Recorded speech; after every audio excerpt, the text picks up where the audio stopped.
Was Hunter always the first choice since he was scheduled to win in '96? I was about to say he was the first choice for '96. He was only a year late. Well, I was going to say with the curtain call incident precluded that from happening. So yeah, I think because, and once again, just in case everybody doesn't know, in 1996 they thought Hunter Hearst Helmsley is the hot young rookie we've got. We want to elevate him. The King of the Ring winner usually gets elevated. There was that Mabel incident, but you know.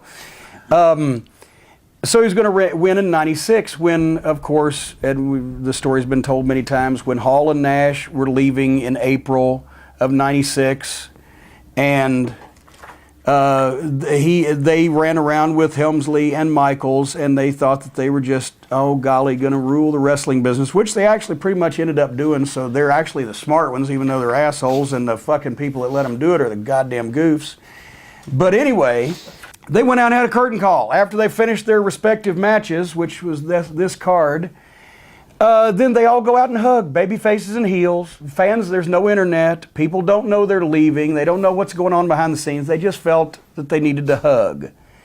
And Jerry Briscoe was hot and wanted to stretch people, and I was throwing my fucking shit around and trying to find Vince's limo so we could get the fuck out of there, because I was trapped with them, of course, because I came in the limo, so I had to fucking stay there till the bitter end.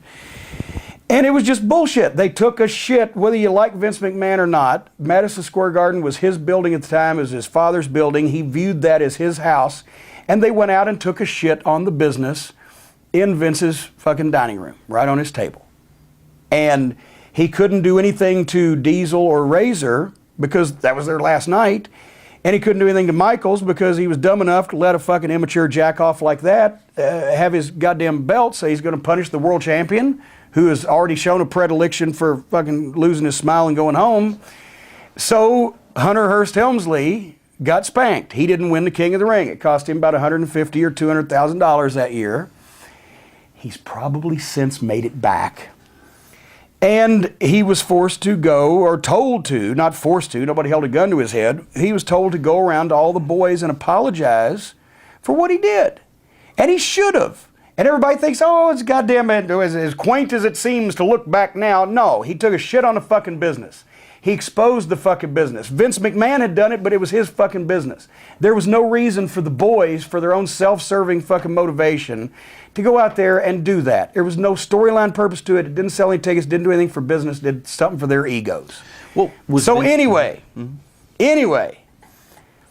Helmsley goes around to every single member of the crew and apologizes. He realizes what he did was wrong and he shouldn't have done it. And I even told him, I said, you know, just suffer under it because the heat will pass. You're still young, you're still talented, but you did the wrong thing. At least you apologize, and now, you know, just mind your own business and everybody will forget about it and blah, blah, blah. And of course, about a year and a half later with Vince Russo, who doesn't respect the business any more than they did, running fucking things. Then they show the home video clip on Raw of the incident and make a story out of it, and Helmsley reveals all along, which I've figured, that he wasn't genuine when he was apologizing. He just did it because he was told to and it was political, and he really knew that he was doing something to revolutionize the business. And then Russo brought that out all the more. Have you noticed people who revolutionize the business tend to revolutionize businesses that don't need revolutionizing that bad? And just, anyway. Nash has claimed, and I heard it, that Vince okayed the curtain call. Do you believe this? I don't, well, we all saw it. They walked right past Vince, and he was like, with the look on his face, why would he work Jim Ross? Why would he work Jerry Briscoe? Why would he work Bruce Pritchard? If he's going to work me, why would he work me? I was on his creative team. Why would he have worked any of those people before we were doing shoot promos? I think probably they've probably said something half-ass to Vince, and yeah, sure, pal, whatever, and okay, now it's okayed, or whatever, if that. He didn't know what was happening, and they didn't do anything about it for a year and a half, except spank, with two guys that are leaving, and he spanked one of them that was staying. So why would he have known about it ahead of time? Don't know.